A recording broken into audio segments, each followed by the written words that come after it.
Welcome back to my channel. বন্ধুরা কেমন আছো? ভালো আছো? নিশ্চয়ই ভালো আছো, আর ভালো থেকো। চলে এসো, আজকে আমি তোমাদেরকে একটা রেসিপি দেখাবো। সেটা হচ্ছে, দেখো বন্ধুরা, আমি রেসিপিটা করার জন্য কি কি নিয়েছি দেখো। আমি কাঁকরোল নিয়েছি, এই দেখো কাঁকরোল, হ্যাঁ। আর এটা হলো পটল, আর কাঁচা লঙ্কা নিয়েছি, আর আলু নিয়েছি, আর টমেটো নিয়েছি। এটা দিয়েই আমি রেসিপিটা করব। আর রেসিপিটা করব, দেখো এই যে পোস্ত বেটে নিয়েছি, হ্যাঁ। এই যে দেখো, আমি পোস্ত দিয়ে এই রেসিপিটা করব, হ্যাঁ। ঠিক আছে বন্ধুরা, এইবার চলে এসো, আমি কি করে করছি এটাই তোমাদেরকে দেখাবো। দেখো বন্ধুরা, আমি গ্যাসটা জ্বালিয়ে দিয়েছি আর কড়াটা বসিয়ে দিয়েছি। এখন কড়াটা গরম হচ্ছে, আর আমি এখন তেল দিয়ে দিচ্ছি।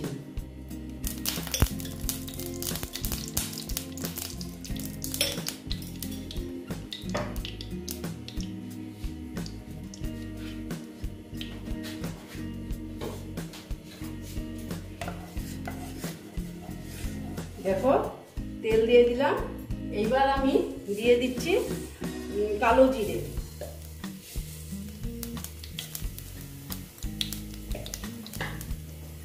দিয়ে এইবার আমি দিচ্ছি, দেখো, আলু।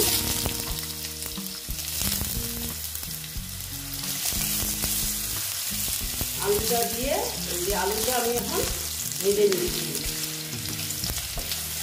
একদম ইজি একটা রান্না দেখাবো।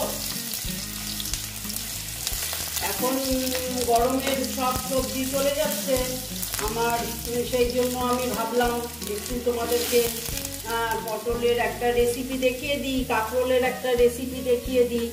বুঝেছো বন্ধুরা? স্টিমটা কমিয়ে দিলাম, এখন দিয়ে দিচ্ছি, দেখো, কাঁকরোল। ঝটপট একটা রেসিপি করবো।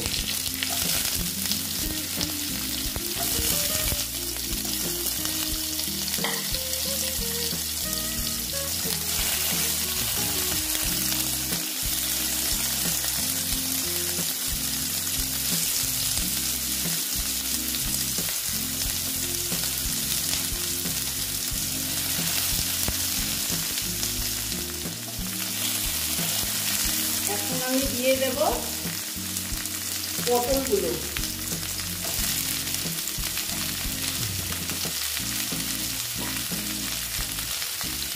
দিয়ে ভেজে নিচ্ছি।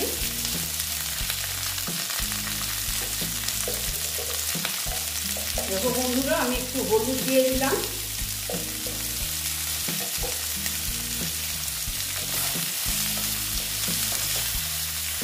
হলুদ দিয়ে একটু ভেজে নিচ্ছি।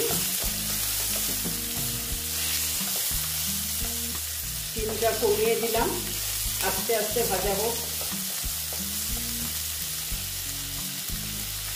একটু ঢেকে দিলাম, ঠিক আছে, আস্তে আস্তে ভাজা হোক, একটু নরম হবে।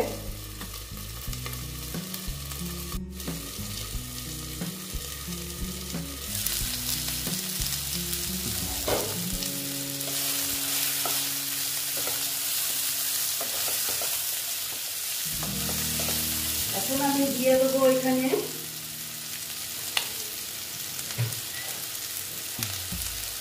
নুন। আন্দাজ মতন দিয়ে দিলাম, একবারে নুন দিয়ে দিলাম।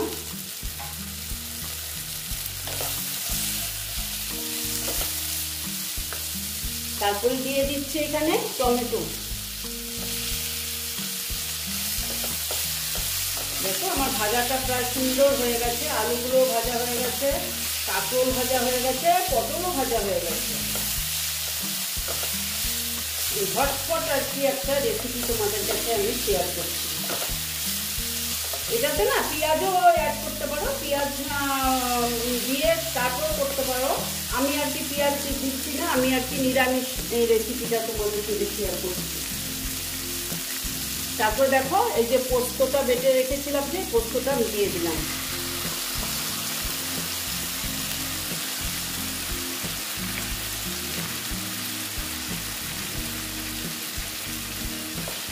দিয়ে একটু আবার একটু পোস্তর সঙ্গে কষিয়ে নিচ্ছি।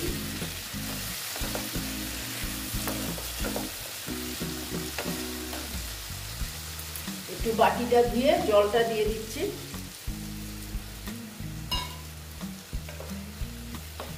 দিয়ে একটু এটা কষিয়ে দিচ্ছি।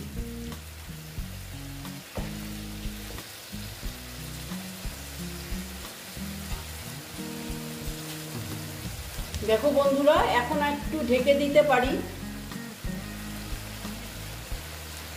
দেখো একটু ঢেকে দিলাম, দেখে নিচ্ছি একটু।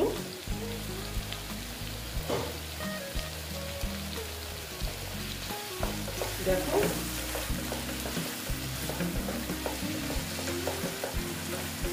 এখন আমি কাঁচা লঙ্কা যে রেখেছিলাম কাঁচা লঙ্কাগুলো দিয়ে দিলাম। দিয়ে একটু আমি জল অ্যাড করব। হ্যাঁ, এইটুকুই দিলাম জল, কারণ জল বেশি লাগবে না, একদম মাখো মাখো হবে তো সেই জন্য। দিয়ে এবার আমি এটাকে স্টিমটা একটু কমিয়ে একটু ঢেকে রাখবো। ঠিক আছে বন্ধুরা,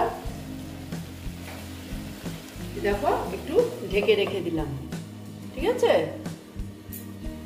আস্তে আস্তে হতে দিচ্ছি। স্টিমটা কমিয়ে দিলাম, কমিয়ে আস্তে আস্তে হতে দিচ্ছি। দেখো বন্ধুরা, আমি একটু দেখে নিচ্ছি।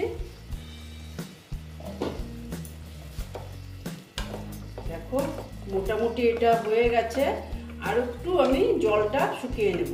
ঝোলটাই দেখো একদম সেদ্ধ হয়ে গেছে, পটল সেদ্ধ হয়ে গেছে, আলু সেদ্ধ হয়ে গেছে, সব কিছুই সেদ্ধ হয়ে গেছে।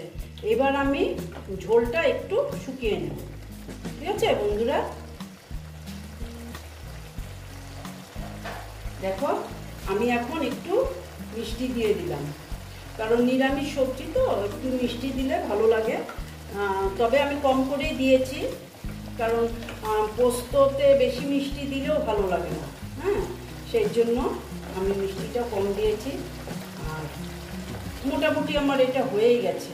আর একটু জলটা শুকাবে, ঝোলটা একটু শুকাবে, একটু শুকিয়ে নাও, তারপরে আমি তোমাদেরকে আবার দেখাচ্ছি কি করব।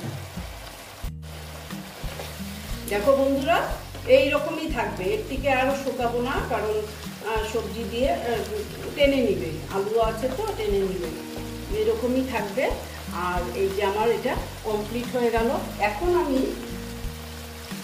এখানে কাঁচা তেল অ্যাড করব। অ্যাড করে এইবার আমি এটা ঢেকে দিব। ঠিক আছে, তেলের গন্ধটা থাকবে কাঁচা তেলের। আর গ্যাসটা অফ করে দিলাম। তারপর আমি তোমাদেরকে সার্ভ করে দেখাচ্ছি। ঠিক আছে, এই দেখো বন্ধুরা, আমার পোস্তর ঝুরি চচ্চড়ি কমপ্লিট হয়ে গেল। তোমরা এই রকম করে রান্না করে খেয়ে দেখবে, আশা করছি ভালোই লাগবে। যদি ভালো লাগে তাহলে আমার ভিডিওকে লাইক করবে, আমার চ্যানেলকে সাবস্ক্রাইব করে তোমরা সামনের দিকে এগিয়ে নিয়ে যাবে। নেক্সট রেসিপি নিয়ে আবার তোমাদের কাছে আমি ফিরে আসব। বন্ধুরা, তোমরা তো সবাই পারো। হ্যাঁ, এটা একটা সাধারণ রেসিপি, কিন্তু আমি যেই রকম করে করলাম তোমরা এরকম করে করবে, খুব খুব ভালো লাগবে। আশা করছি। ভালো থেকো, সাবধানে থেকো, টাটা।